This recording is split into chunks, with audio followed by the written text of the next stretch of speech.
I am a lifelong connoisseur of everything meatheadish in the weight room. Also, extensive background in athletics.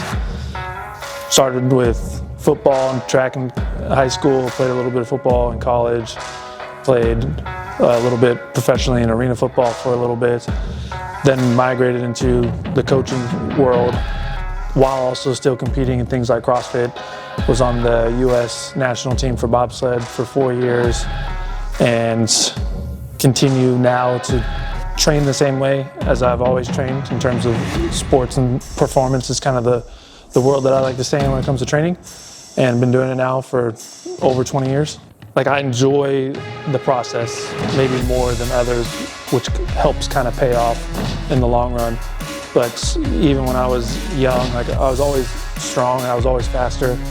It kind of came natural, and then training obviously will make those changes more drastic. But I mean, I fell in love with just the process of going to the gym and training and playing sports and all that. And yeah, I've never really seen myself as an outlier. I understand the things that I'm capable of doing aren't normal, but I just see it as I go to the gym and I do what I'm capable of doing, and I just continue to try to push that at whatever level I can. And I mean, that's always been my mindset going in, and anything, whether it's sport, weight room, just training in general, that's just been the approach forever. Okay. I'll go over there with you and do that. Yeah, okay. I'll go. I'm not in a rush. Yeah, all right. I'll go over there with you. That way we'll get the content. Got it. Content first. Content is king. You know what I mean? Yeah, health second. Yeah, fuck my health. I didn't drink 400 milligrams of caffeine for my health.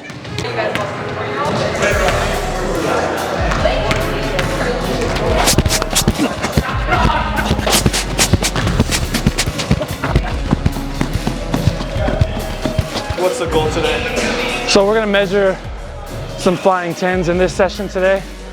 We're gonna do a few with a 5-yard lead and then measure 5 yards to 15 yards. And then we're gonna do a few with a 10-yard lead, measuring 10 yards to 20 yards.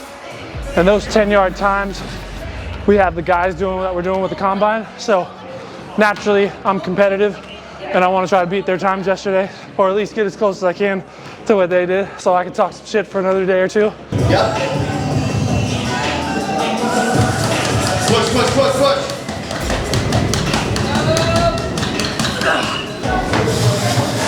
Yeah, big step. That was great. Ready? 12 hot. You're like, I'm awesome. What do you know? You tried, boy.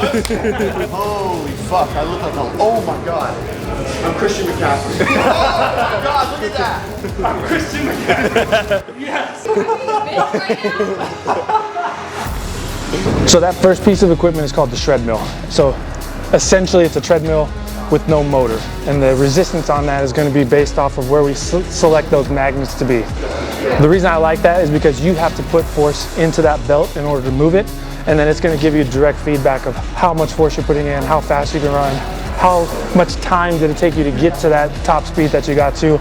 So there's nothing there assisting you other than you have to put the work in to make that belt move faster and faster and faster. And that's exactly what you have to do when you're looking at running something like a 40-yard dash. Is you have to put your foot in the ground and move yourself as fast as you can. So it carries over very well to the acceleration type stuff we're doing today. All right, we're gonna do one more 5-15. Cut. And then we're gonna start doing the longer stuff now. So we'll do a couple resisted sprints, and we'll move into a 10-yard build into a 10-yard fly. So we're moving that 10-yard zone that we're timing, just 5 more yards there, try to get a little bit more speed. So the C4 Performance Center makes sense for the type of training that I care about, because there is no limit to what you want to do with your sessions. You got professional athletes here training to be the best that they can, but then also you have a CEO out here training, and those guys are down on the floor next to each other, which is a very rare thing to find in any training facility anywhere. And then also, I mean, not to mention the fact that you just walk in and it's a gym you've never seen before. Came to Austin a few times in the past, linking up with Tim, and opportunity came for this year to join Tim for the combine prep. So I came from Iceland out to Austin for the month of January and February, helped athletes get ready for the combines, for the pro days, for the NFL draft and everything. So it's my 4th, 5th trip coming out to Austin. This is the first one where I'm officially working while I'm here as well. I think the most exciting thing about helping prepare these athletes for the NFL Combine is the fact that what we're doing right now can help them change their lives, change their kids' lives. Like, it could be a generational change for some of these kids. And working with athletes like that is honestly the easiest thing, because they also realize that and they're bought in and they want to do everything that they possibly can. Sometimes they want to do too much and we got to reel them back.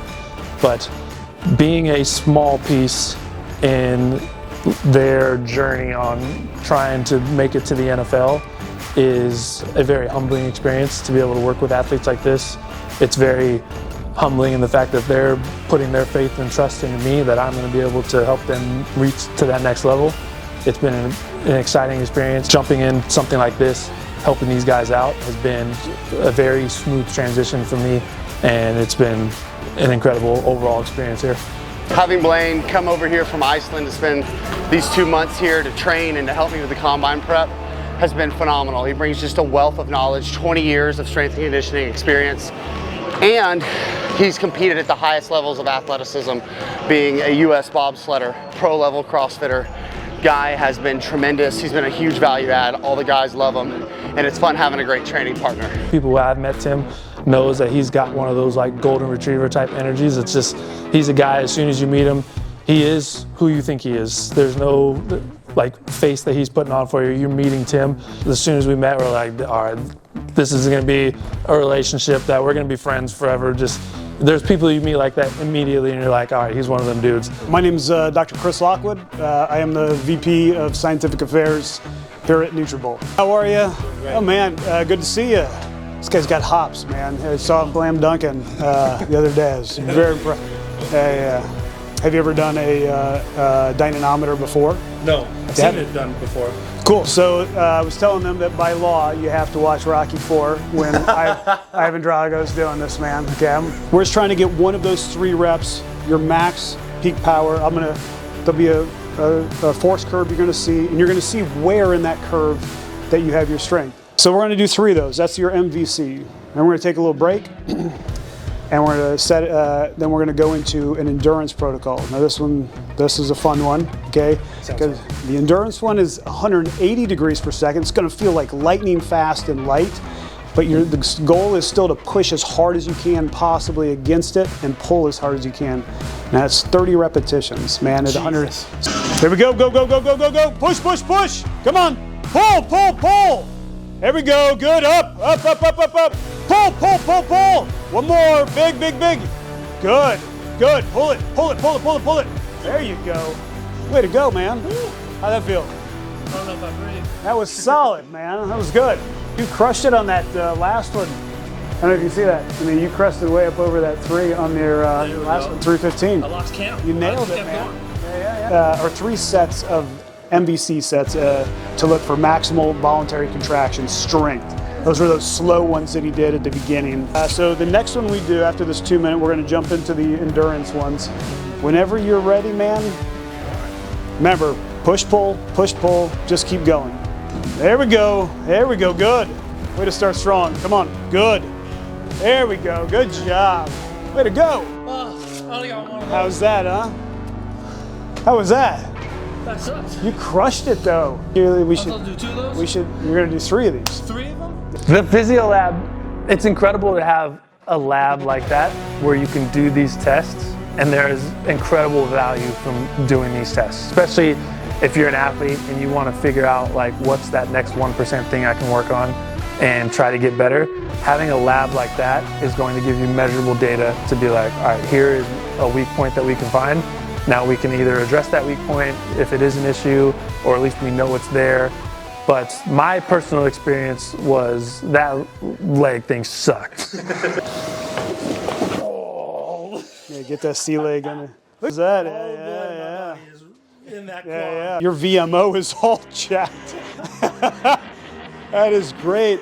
Right now I'm training for Apex. It's in 7-event competition, and outside of the mile, everything else is kind of what I've already been training for. So now I'm training for that specifically, adding in more endurance work to get ready for the mile, still doing a lot of stuff I've already been doing with my speed, power, and strength work for all the other events, and gearing this towards the next competition that's going to be in April, and hopefully go out there and crush it. I think I'll do pretty well, but we'll see what happens in April, because the first one did so well.